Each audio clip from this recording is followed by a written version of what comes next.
반갑습니다. 중능부 친구들. 1월 6일 데일리 큐티 시간에 나오신 여러분들을 진심으로 환영하고 축복하고 사랑합니다. 이제 누가복음 큐티가 계속해서 진행이 되고 있는데 어떤지 모르겠네요. 좀 익숙하면은 익숙한 이야기라고 할 수 있을 것 같은데 오늘 본문도 그렇게 어렵지 않으니까 오히려 좀 뭔가 막 유별나다고 하기도 어려운 그런 본문이니까 우리 좀 편안한 마음으로 하나님 말씀 경험해보는 눈이 됐으면 좋겠습니다. 전도사님이 기도하고 우리 큐티 같이 시작할게요. 기도합니다. 사랑의 하나님 아버지, 오늘 하나님 말씀을 마주하려고 합니다. 하나님, 그 가운데에서 하나님 말씀이 나를 만나주시는 것을 경험하게 해주시고 하나님 말씀을 듣고 읽고 묵상할 때 주님께서 우리에게 무언가를 보이시는 것을 우리가 볼 수 있게 하여 주시옵소서. 예수님 이름으로 기도합니다. 아멘. 자, 오늘 본문을 함께 볼까요? 오늘 본문 누가복음 2장 41절로 52절 말씀입니다. 야, 양 보면은 여태까지 우리가 했던 큐티 중에 제일 적은 분량이겠다 싶네요. 그래서 좀 기쁜 마음으로 한번 볼까 합니다. 지금 해야 할 일에 집중하기라는 제목인데 왜 그런지는 잘 모르겠어요. 언제나 그렇듯 왜 이런 제목인지 모르겠지만 함께 오늘 본문 봤으면 좋겠어. 여기 한번 볼까요? 예수님이 12살이 됐을 때 하나님 말씀을 충분히 배우고 나누셨대. 하나님과 가깝게 지내는 걸 최우선에 두셨고 부모님과 사람들에게도 사랑을 받았다는 내용인가 봅니다. 이 내용은 우리가 교회 학교를 좀 다녔던 친구들, 너네들 짬밥이면은 한 번쯤 두 번쯤은 들어봤을 법한 얘기인 것 같거든. 그래서 좀 너무 어렵게 생각하지 말고 우리 같이 한번 천천히 봐봤으면 좋겠어요. 한번 말씀을 같이 읽어봅시다. 예루살렘 성전에서 있었던 일, 해마다 6월절이 되면 예수님의 부모는 예루살렘으로 올라갔대. 그래서 예수님이 12살 됐을 때도 6월절 관습에 따라서 예루살렘으로 올라갔다고 합니다. 6월절이 끝나고 집으로 돌아오는데 소년 예수님은 예루살렘에 남아있었대. 근데 완전 이상한 게 부모들은 이 사실을 몰랐대. 단지 그들은 예수님이 일행 속에 있을 것으로만 생각하고 있었다는 거야. 그렇게 하루 정도 길을 갔다가 요셉과 마리아, 부모님들은 친척들과 친지 가운데서 예수님을 찾기 시작했대요. 그러나 예수님을 발견하지 못하자 예수님을 찾으러 다시 예루살렘으로 되돌아갔습니다.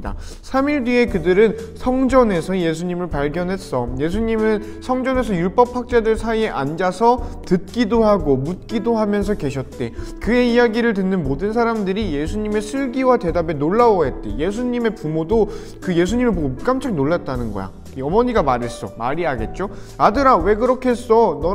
나랑 너희 아버지가 얼마나 널 걱정했는지 알아? 그때 예수님이 이렇게 대답했대. 왜 나를 찾았어요? 내가 아버지 집에 있어야 할 것을 모르셨나요? 그러나 그들은 예수님, 여기서 말하는 그들은 부모님이겠죠? 예수님이 하신 말씀을 이해하지 못했대요. 예수님은 부모와 함께 나사렛으로 내려갔대. 그리고 부모에게 순종했다고 합니다. 마리아는 이 모든 일을 마음속에 간직해 두었습니다. 예수님은 지혜와 키가 더욱 자랐고 하나님과 사람들로부터 사랑을 받았습니다 라는 내용이네요. 딱히 어려운 거 없으니까 여러분이 봤을 때, 여러분의 눈으로 봤을 때 이 부분 좀 포인트다 싶은 부분을 체크해 보면서 다시 한번 성경 읽어볼게요. 시작!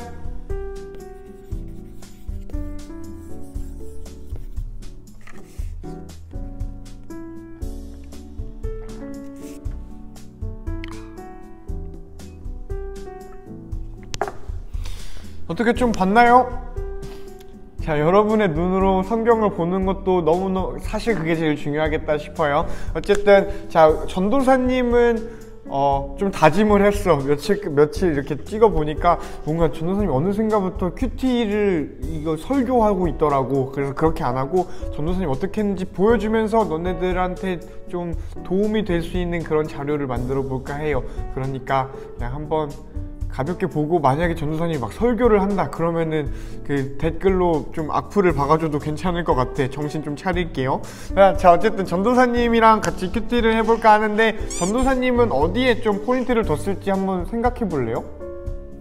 항상 전도사님이 강조하던 것들 중에 하나가 여기 나왔거든. 물론 여기에 나온 내용들이 다 너무 좋아서 또 예수님의 어떤 이야기니까 좀 기억할 만한 것들인데 그 중에 전도사님은 좀 눈이 갔던 부분이 있어요. 여러 군데가 있었어. 근데 좀 줄거리를 요약할 겸 한번 정리를 해보면 좀 이해는 안 가는데 예수님이랑 그 가족들이 예루살렘으로 갔어. 이때 바 미즈바르라는 예식이 있는데 일종의 성인식이에요. 그래서 유대인은 남자는 12에서 13살, 여성은 12살이 되면 바 미즈바르라는 어떤 성인 예식을 했대. 뭐 이렇게 툭툭툭툭 하면서 이제 너는 뭐 유대인으로서 뭐도 지키고 하는 그런 예식이에요. 우리나라에는 아직까지 그런 개념은 없는 것 같아. 어쨌든 그런 의식을 하러 6월절에 갔다라고 해요. 6월절에 대한 이야기는 지난번 우리 하준 전도사님 모시고 같이 LT 했을 때 얘기했으니까 좀 넘어가 볼게요. 어쨌든 그랬는데 이제 나사렛에서 예루살렘으로 가가지고, 그러니까 나사렛에서 예루살렘으로 가서 그 바 미즈바르와 비슷한 어떤 예식들, 그리고 6월절 행사를 지키고 이렇게 예수님이랑 예수님 부모님들이 돌아가야 되는데, 돌아가는 중에 예수님을 떨구고 왔던 걸 알게 된 거야. 그러니까 멍청인 거죠. 예.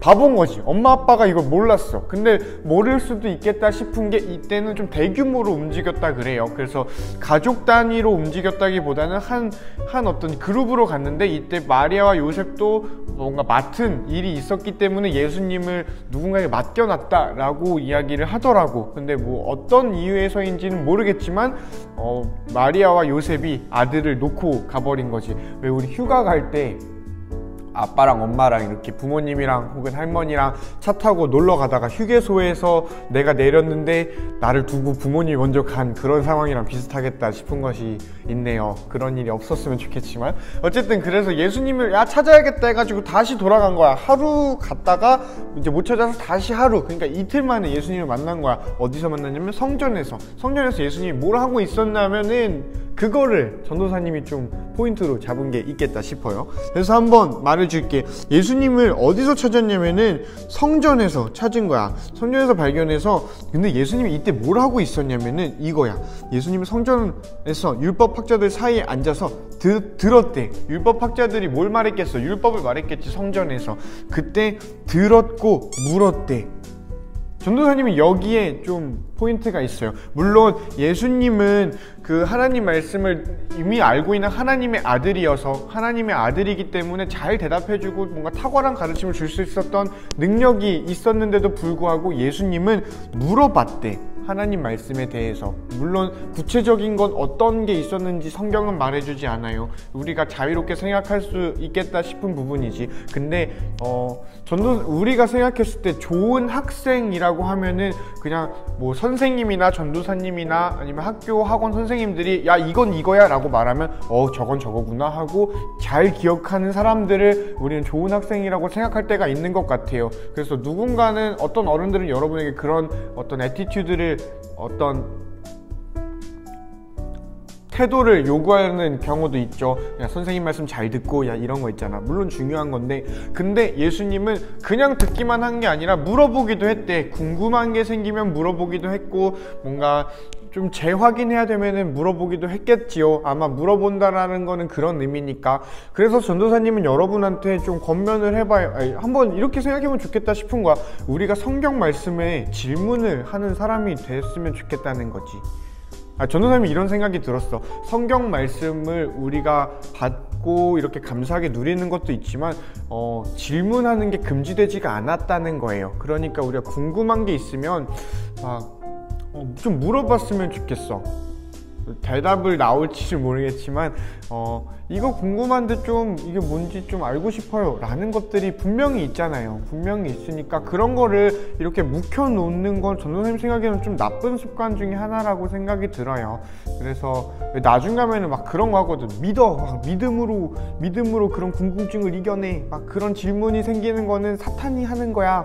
혹은 막 너가 기도가 부족해서 그래, 기도해봐 라고 하는 것도 이렇게 대답을 할 때가 있어요. 뭔가 우리가 질문을 할 때 물론 그 마음이 뭔지는 알지만 전도사님 생각에 먼저 그 질문이 생기는 거는 너무 타당한 거고, 그 질문을 안 하고 이렇게 덮어놓는 게 오히려 이상하고 나쁜 습관이다라는 게 있어요. 물론 오늘 본문에서 더 귀한 묵상들, 더 귀한 감동들이 있었지만 전도사님이 오늘 이 말씀을 내 삶에 적용한다라고 하면은 예수님이 그러하셨듯 성경에 대해서 좀 물어보는 사람이 되고 싶다라는 게 전도사님의 개인적인 묵상이었어. 여러분은 어떨지 모르겠다. 물론 다른 거 많아요. 우리 지난번에 1월 1일이었나? 1월 1일이 아니었던 것 같아. 1월 3, 4일이었나? 큐티 때 전도사님이 마리아가 이 모든 것, 들은 거를 마음속에 소중히 간직했다라고 했던 거랑 비슷한 맥락의 이 모든 거를 마음속에 간직했다라는 마리아의 모습도 오늘 나오지요. 그러면서 마리아에 대해서 또 생각해 볼 것도 있겠고, 마음속에 간직한다라는 그런 행동에 대해서도 생각할 어떤 여지가 있는 것 같아요. 그런 것들이 많지만 전도사님은 오늘 좀 질문하는 것에 대해서 생각을 해보고 싶다라고 스스로 생각을 한 거고, 여러분은 어떨지 모르겠다. 혹시 없다면 좀 성경에 질문을 해봐야겠다라는 생각을 하는 건 어떨까 싶은 거고요. 그렇게 좀 성경이랑 가까워지고 친해지는 우리가 됐으면 좋겠어요. 마지막으로 여러분 축복하는 건 여기 예수님은 지혜와 키가 더욱 자랐고 하나님과 사람들로부터 사랑을 받았습니다 라는 말이 있어. 여러분의 키가 크기를 축복하고요. 저도 키가 좀 더 컸으면 좋겠고 지혜로워지고 슬기로워지는 우리가 됐으면 좋겠어요. 또 하나님과 사람들에게 사랑받는 너희들의 2021년, 우리들의 2021년, 또 우리끼리 사랑할 수 있는 그 사랑이 흘러 넘쳐서 바깥으로 이렇게 울렁울렁 나갈 수 있는 우리 중등부 되기를 축복합니다. 안녕.